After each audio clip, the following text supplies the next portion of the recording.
In August 2019, I went to the Amazon rainforest where the Amazon River begins. Fires can't really rage out of control here because the Andes traps so much moisture in the area. There's a family of river dolphins here, although I'm sadly not sure how long they will continue to survive here. There are tribes who still speak their native languages, they have a healthy and balanced diet, and like to share their traditions with travelers. Their ancestors have been living in harmony with the jungle for thousands of years. I wanted to see what I could find out about the fires. The number of fires in the Amazon is down since the 90s, but this year they're up. So my guide Adderley took me on a trip that involved several boat rides and a motorcar ride to meet his Aunt Mary. She owns a big plot of land that she farms. Mary is 69 years old. She was born in the jungle, and she's the last generation to speak her tribe's native language.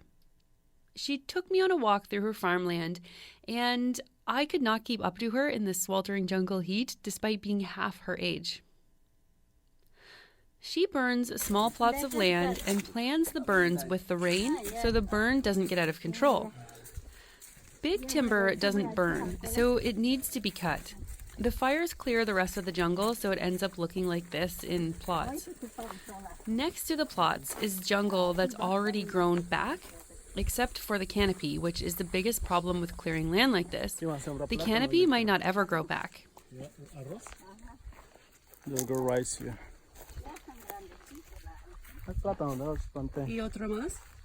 Solamente arroz. There's rice. Oh. Also plantain.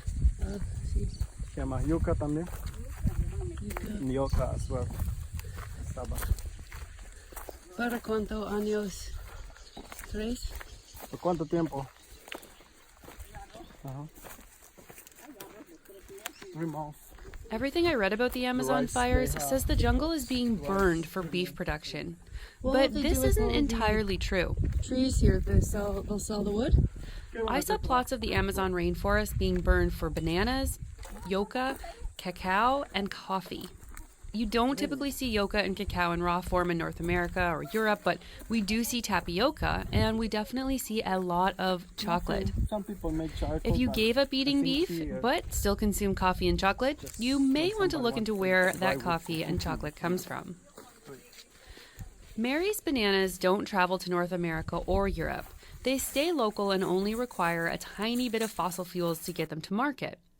So that, with, of course, the smoke from the original burn and the reduction of the trees and jungle cover, it's not that big of a carbon footprint. Mary's small burn plots are sustainable on a small scale. What isn't sustainable is this. Plastic pollution is a major problem here in the Amazon, and this is at the very beginning of the Amazon River. It still has 6,400 kilometers, which is about 4,000 miles, to travel before it reaches the Atlantic Ocean.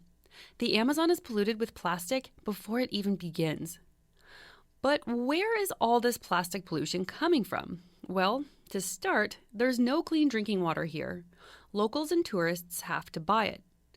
For thousands of years, everything in the lives of the people here has been biodegradable and okay to throw into the river. But now plastic has crept into their lives and it doesn't biodegrade. But most people don't know this, and so the garbage continues to go into the river. Just like in our countries back home, the people here don't know what's wrong with plastic. They don't know that straws get stuck in aquatic life, they don't know that plastic bags get stuck in stomachs and kill, or that mothers feed bits of plastic to their babies until they starve to death. They can't see the fish, turtles, and dolphins getting stuck underneath the murky waters, trapped in plastic fishing nets, or with plastic rings growing around their skin. Just like most people around the world, the people here don't know that plastic doesn't go away. It just keeps breaking down and getting smaller and smaller. They're very likely eating plastic in their fish-heavy diets. Pantene and Head & Shoulders sell sachets of shampoo in non-recyclable packages here, but even if they were recyclable, there are no recycling facilities or logistical infrastructure here to collect it and turn it into something new. It's irresponsible for these companies to sell their products where they know it will end up in the river, only doing damage to wildlife and the local population. The locals here have put their famously healthy eating habits into plastic, and when biodegradable trash has been thrown into the river for thousands of years, when a new product is introduced, it goes into the same waste system, only with devastating consequences. The first problem is that there's no clean drinking water in Iquitos, a city of about 600,000, or in the surrounding villages. Even Peru's capital of Lima doesn't have clean drinking water coming out of its taps, so drinking water has to be bought. It's critical that no matter where we are, we stop using the plastic single-use items we see here. Styrofoam takeout containers, water bottles, straws, plastic energy drink bottles, and plastic bags are the easiest to stop using.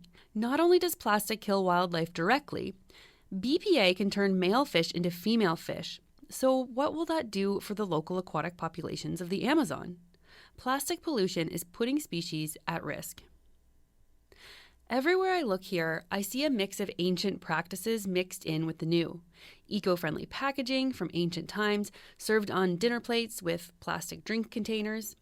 I can sit down at the market and get fresh squeezed orange juice here in a glass that's then washed and reused. It's become popular in Canada to serve orange juice in plastic, and it needs to stop. In the same market, still using reusables like this, we can also find delicious salsas in plastic single-use bags. There's artwork all over the place down here made with plastic bottles and plastic cups. In a way, it's like a version of recycling and doing what they can with the plastic pollution that's all around them.